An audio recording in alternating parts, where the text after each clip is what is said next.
subsequent ones. Members, we are not here by mistake. I remind us we are contributing towards the attainment of Vision 2040, improved well-being and increase in family income. And when you look at Sustainable Development Goal number 16, which talks about peace, justice, and strong institutions, we are contributing towards building a very, very strong institution in our region, Greater Rouge. And if you look at goal number 17, talking about is partnerships to achieve the Sustainable Development Goals, we are looking for very strong partnerships in order to achieve the Sustainable Development Goals. Now, if you look at the National Development Plan 3, Program Area number 15, it talks about governance and security. And therefore, I say that we are not here by default, we are not here by mistake. We are contributing consciously towards attainment of that. When the team sat here, I was in a meeting with the RDCs. I said to the RDCs, please excuse me if I don't surface in this meeting. The members will say, Chairman, ran away. Because I knew that the program was ending at 1 p.m. So I had to excuse myself in that meeting and said, you continue, let me go and account to the people. I think today, ladies and gentlemen, the whole world is moving towards emphasizing on transparency and accountability. You either take it or not take it. So there's no way you can run away from that, and we really have to do that. The best way to increase suspicion around you is to keep to yourself. If you want to increase suspicion, you keep to yourself. And on that very note, I appeal to both political and civic leaders. Let's make ourselves accountable. Now it's talking about transparency. Transparency is all about coming out to answer. It's all about answerability. You answer to the people for whatever you are doing. The issue we have at hand is for us to ensure social accountability, we need a well-informed society. If society is not well-informed, then it is easy to play around with them. So how can we have a well-informed society? It is by enlightening them, by talking to them, by ensuring their participation. Right from initiation of projects, designing the projects, they need to participate. And once they have participated, they need to own the issues that they have generated, and so that it becomes very, very easy for them to participate. I know my roles as chairman very, very well. 5 roles. But I want to take our minds back to a similar meeting which we held on 18th of September last year. One key message that we took home was that our civil societies, our communities have mortgaged their roles. They have sold away their roles. The roles outlined for political leaders are very, very clear. And it is very easy for societies to keep the political leaders accountable. They have gone ahead out of ignorance to add another role, which is role number 6. Are you looking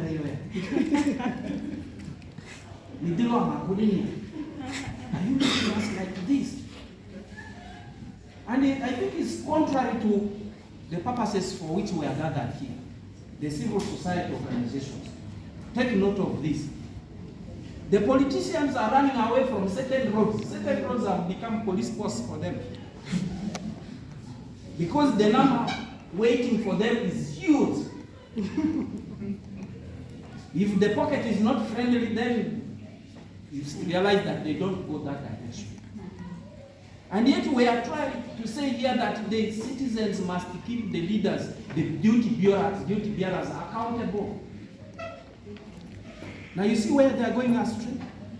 Instead of talking about the road, instead of addressing these degraded parts, so you realize that we are going outside of our expectations. This is against society, the communities that we are trying to advocate for. I think we need to really sound this to them, let's enlighten them, because it's not good to motivate their roles. Sell away your roles, and then that leads nowhere.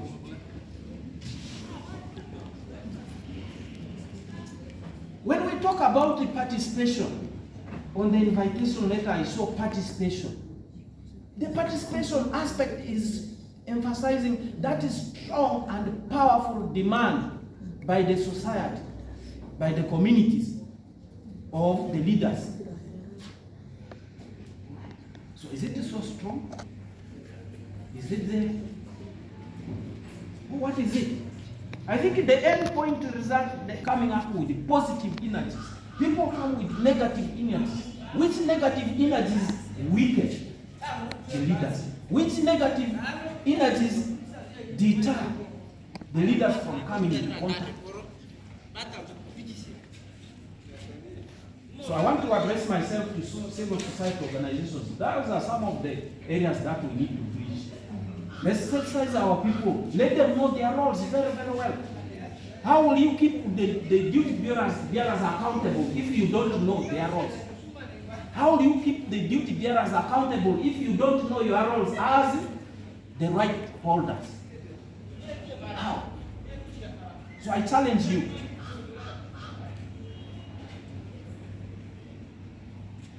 Otherwise, the whole thing will end up blame games, pointing fingers, which will not be good. So to our account, the duty bearers, you know, accountability goes very, very well with public participation. It goes very well with it, public participation. And I want to thank, I join my, her worship in thanking you, civil society. When I came in, I said, I will work with you people. I will work with the media. Why? Because we need to increase our visibility. We need to increase our action. Accounting to the people for our actions. And that is the way to go. That is why I left that meeting of RDCs. I said, I'm not benefiting so much in this one. Let me go for that one. And that's why I came. 3 things. When we come like this, the interventions must create awareness amongst ourselves. What information are we going back with? What is that we did not know but we were able to know as a result of this? Is what I want us to take home. Awareness creation. Number 2, this interaction here must create demand for services. It must create demand for services. How? By rights holders demanding for services that they want for their communities. Number 3, this interaction must propel us to policy reviews. Which policies were not favoring communities, we must revisit them. And if there are those which are not there, we must now come up with what is called ordinances, bylaws, which in other words is referred to as policy formulation. So, Western, those are my expectations. As much as possible, we need to go extra mile and do this. One thing that our communities don't know when it comes to demand creation is how to write petitions. How to write petitions. It's not just complaining. It's wonderfully good to complain, but can you put this in written so that somebody can be followed over this? Can you put it in written so that somebody's efforts can be measured against the number of petitions he received from the communities? Can we do that?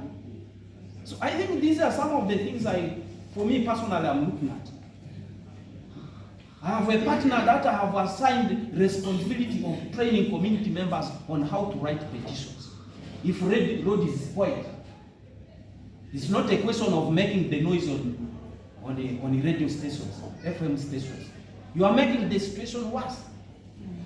Can you put it in written?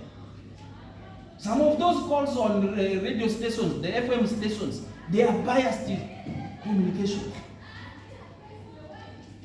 We are here in Alfred district, we are here in the city.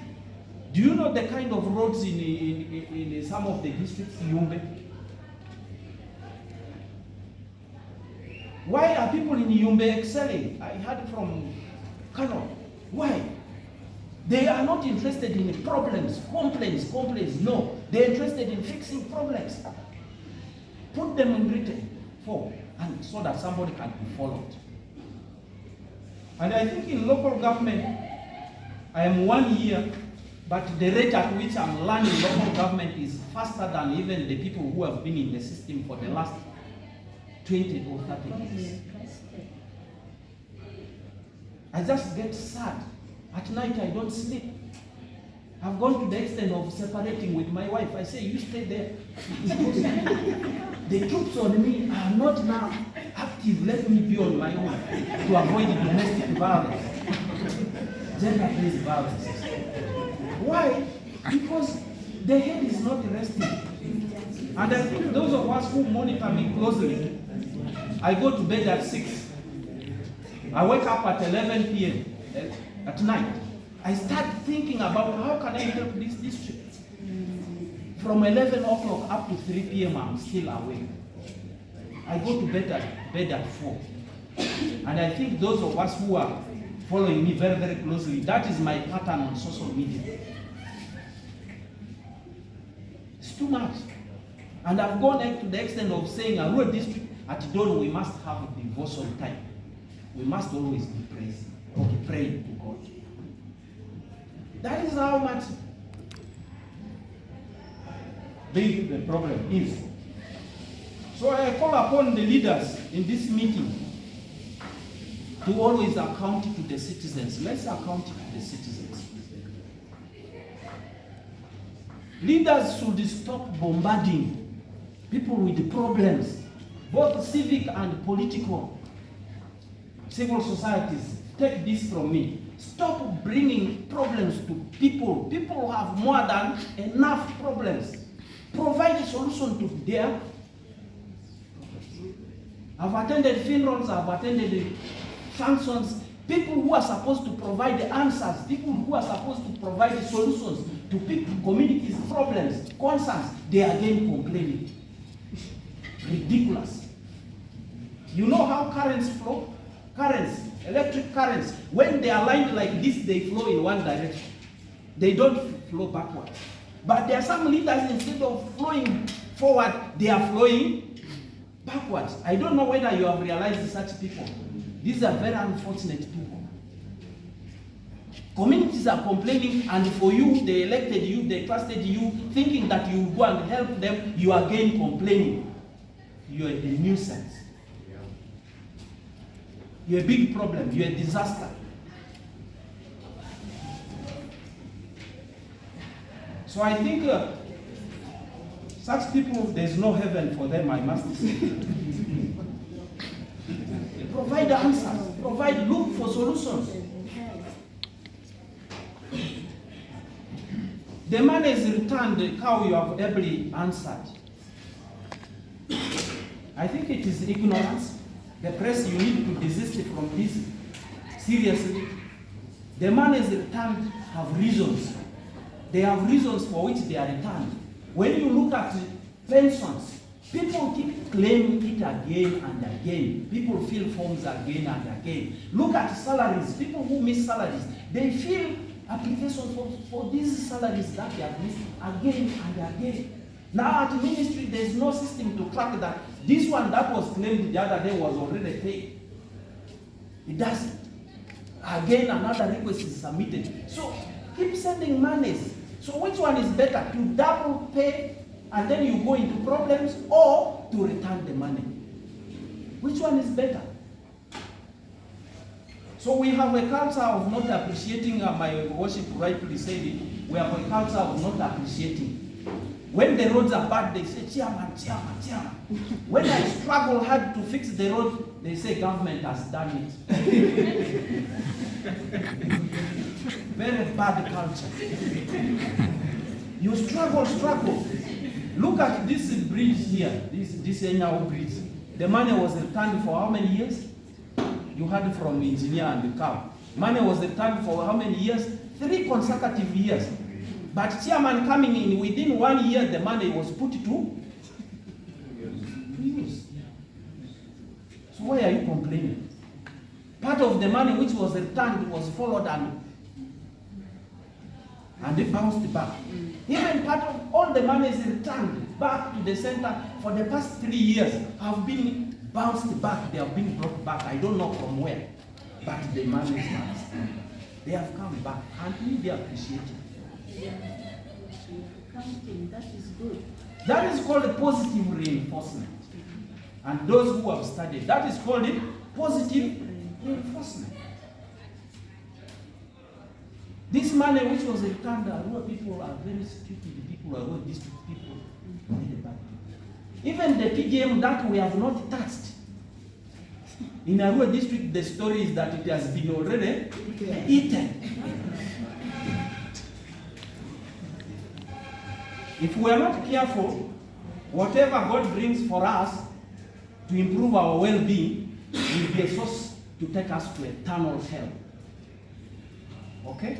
You may do well on earth, but in heaven you are going to hell. And when they do this, they don't even come back to ask, seek for forgiveness. They are there. So I think we have a rotten society, very bad one. Even the leaders, it's very unfortunate. This is coming out of leaders. Okay? Now, the NFA issues, I wish I knew. I've been from Kampala, and I've just come back from Kampala. When I reached back in Arua, on Saturday, the news circulating in Arua was that I was arrested and detained by police at Kampala. And today my visit pulled the national NFA director from Kampala to Arua. Okay? How I knew, and when I was seated here, I made the call to him, please come back. I so much wanted him to be here to answer the issues from I think my farmers representative. But the director is around. I was with him. That's why I delayed to come here. After meeting with RDCs, I quickly went to attend to him. So who else has pulled the NFA ED here to Arua? My father Peter is here. Who has pulled the NFA ED to Arua over issues during your regime?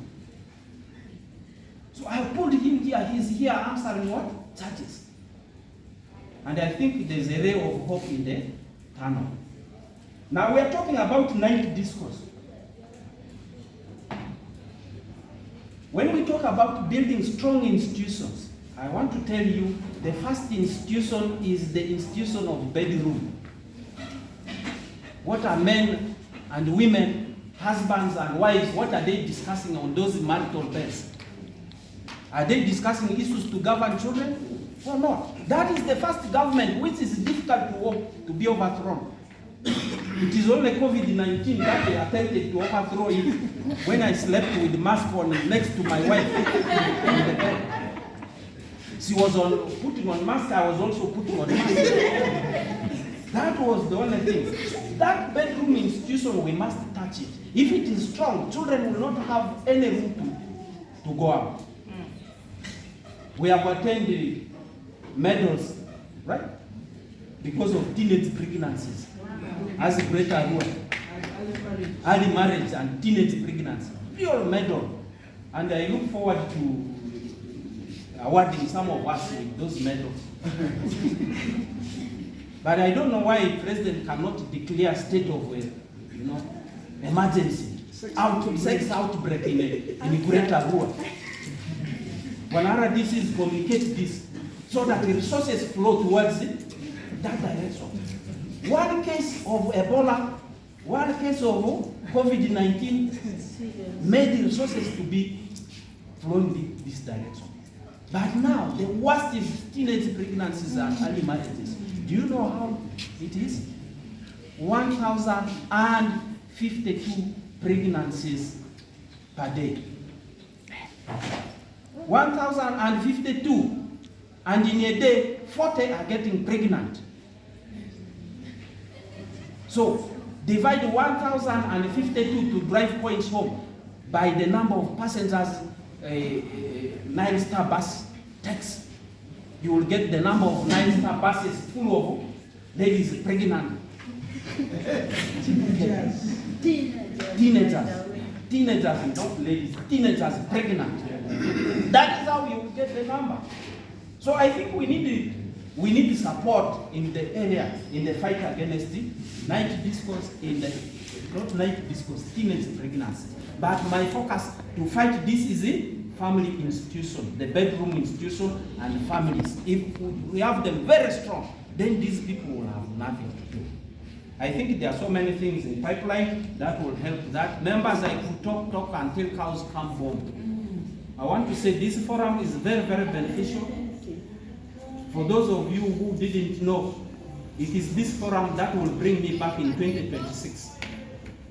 If I hide myself, I might not come back. And today, I think I'm here, I've talked, and I want to say I've made a contribution. Please take the photos very, very well. That will be my album during my old age. For God and my country. It's my pleasure, single honor, and to invite RDC. My beloved resident district commissioner, come and close. Thank you, my chairman. Thank you. Thank you.